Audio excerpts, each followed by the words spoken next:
guys, it is Jack, back up in this bitch for 10 Litres Fitness, and welcome to the first episode of 10 Litres Storytime. The theme of this episode is, sorry bro, I was using that. And I've actually got a couple little anecdotes to share with you about funny times and situations using that phrase in the gym has led to. Okay, so without further ado, let's get into it. Okay, so the first story I have today, we're going to call the gym police. Okay, and if Sat's watching this, I know he is, he'll remember this very well. So that's my training partner. Okay, and this one time me and him were in the gym, and we were training legs. Okay, now we'd done sprint training earlier in the week, so our legs were pretty fried, and I'm not going to lie, we snapped our shit up a bit too. So we were very tentative and a bit hesitant with our sets, so we thought we'd go ahead and use the Smith machine for it. So we went in the Smith machine and we were doing our squats, but we were taking a lot of time between sets to stretch out and things to make sure we didn't injure ourselves any further, but we still trained our legs effectively. So obviously this annoyed a certain person who was waiting for it, okay, and this was one of the personal trainers at the gym, so he actually works there as a personal trainer, and he was there with a client, and we didn't see him until he approached us. But here's the thing, he didn't approach us and like ask how many sets we have left.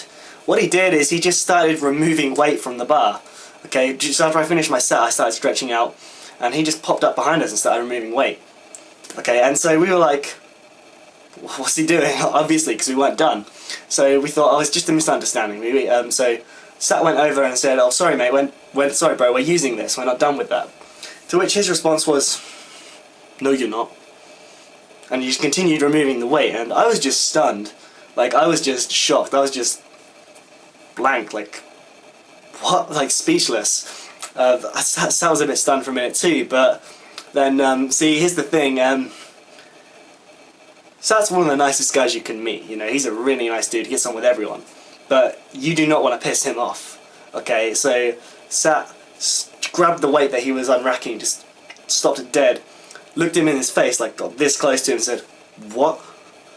And at this point this motherfucker knew that we weren't two guys that were going to be pushed over, okay?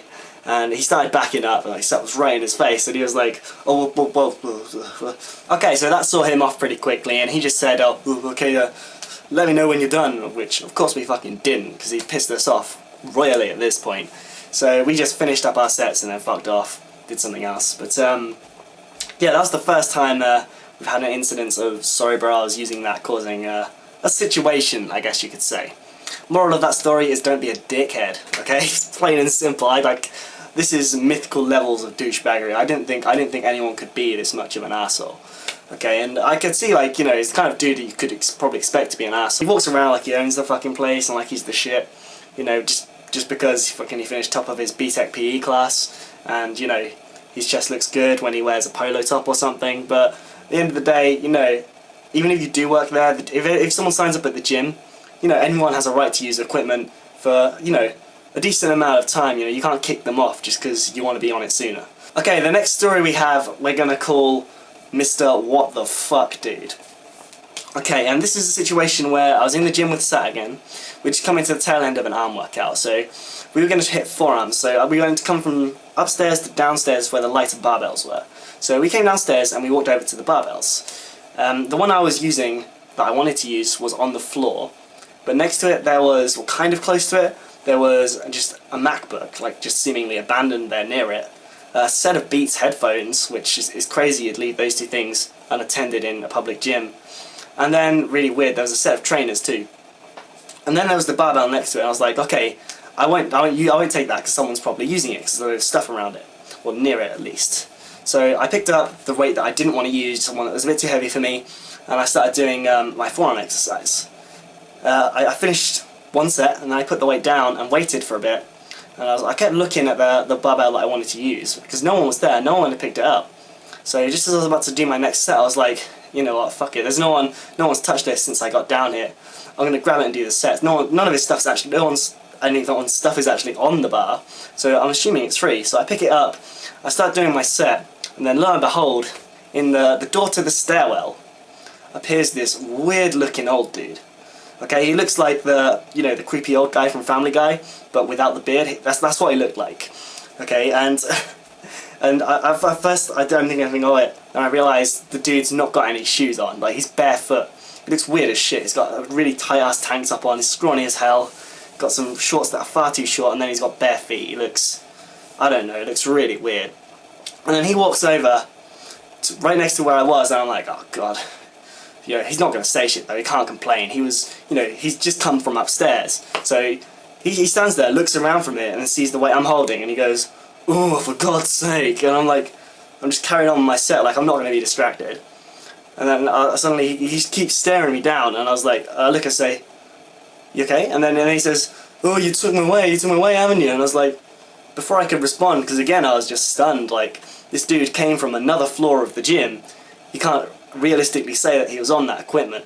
You know, in the time it took me to come downstairs, decide an exercise, pick a weight, do a set, rest period, and then start doing another set, this motherfucker came down from upstairs and told me he was using that barbell. So I was thinking, like, for fuck's sake, you can't be serious. And I was just about to offer it back to him, and he said, oh, whatever, just use it anyway then. And then he goes and grabs another barbell, right? So it's supposedly the wrong weight for him because he needed this one. And then guess what this twat does with it? He puts it down on the floor, right? He wedges his nasty ass naked feet under the barbell, lays down on his back, and then he starts violently thrusting his hips into the air at an alarming rate. Like, this old dude, he's like 50 something, I guess. It looks like he's gonna put something out, looks like he's gonna end up in the emergency room. I'm just like, I'm just trying to hold it together. Me and Sat are just trying to hold it together, because it is the stupidest thing I've ever seen. Right? I mean, oh god, just thrusting his hips in the air as fast as he can. It's weird and intensely sexual in a crazy way. And like, you see the person that's standing the other side of him struggling to keep it together too in the mirror. They like keep looking like, what the fuck is he doing? I'm doing the same thing too, but here's the thing, I'm awful at holding in laughter. Right, I get the giggles majorly, and I suck at keeping laughter in. And not out of disrespect, but simply because I can't help it. I just lose my shit. I burst out laughing, and like Sat does as well. We see this motherfucker like looking at us, getting more and more pissed off by the second. And I was like, oh, I can't get out of here. I've got to get out of here. And we grab the barbell and we just go straight upstairs at that point. But oh god, this dude is one of the weirdest guys I've seen in the gym. You know, he did that, and when I came back downstairs, he was doing some bizarre exercise where he was holding, he had this piece of equipment that you bend around like this, right, which is fair enough, you could train forearms with that, or chest or something, but he was just bending it over, he had his beats on his head, held it in position, and he was like, just standing there, like it looked like he's having a seizure, like, he's kind of half dancing to his music, but he was like, shaking around like he's having a seizure, and I was like, who are you and what the fuck are you doing at the gym?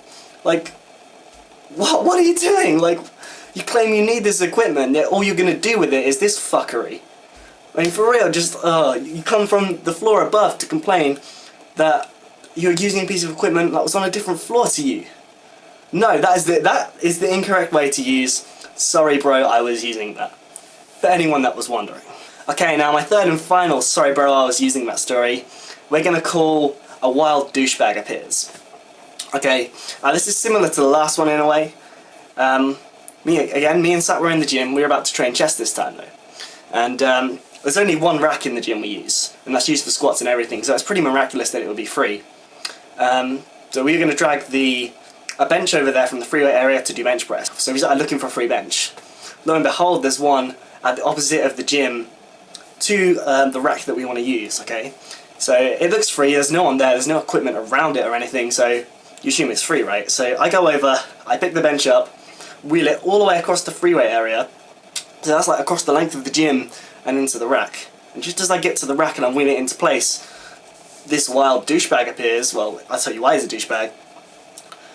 And just out of nowhere, like, we've not seen this dude since we've been in here. Like, we didn't see this dude at all. Like, we got in here stretched, decided on the exercise, like I say, and wheeled this thing the length of the freeway area. And then this dude appears, giving me all these crazy eyes, like he's gonna beat the shit out of me or something. And he's like, oh, what are you doing? That's my bench, I was using that. And I was like, what? Who are you and where the fuck did you come from? Like, you were nowhere to be found. And I was able to wheel it the length of the gym, right, this heavy ass bench, but able to weave it around everyone who was there to the other end of the gym without this dude noticing. Where the fuck were you? Like, How can you seriously be so far from equipment with none of your, like, a jacket? Just leave a jacket or something on it so I know. I mean, fair enough if you were using it supposedly, right? I mean, I don't think you can claim that when you're not even that close to it, but okay. But then come and give me the crazy eyes, like I've like, the way he's looking at me as if he was halfway through a set and I'd yank the bench out from under him. But no, this dude was nowhere near me. I don't see how he could possibly be pissed at me for that. So again, that is, third example is an incorrect use of, sorry bro, I was using that. Because if you're not even close enough to notice me taking it across the entire gym, let's face it, you're not using that equipment, okay? Anyway guys, that's all the stories I have on that for now. I'll update you if I run into any more funny situations of that nature. But yeah, anyway guys, I hope you found that entertaining. Thanks for watching. I've been Jack, 10 Years Fitness. I will see you guys in the next one.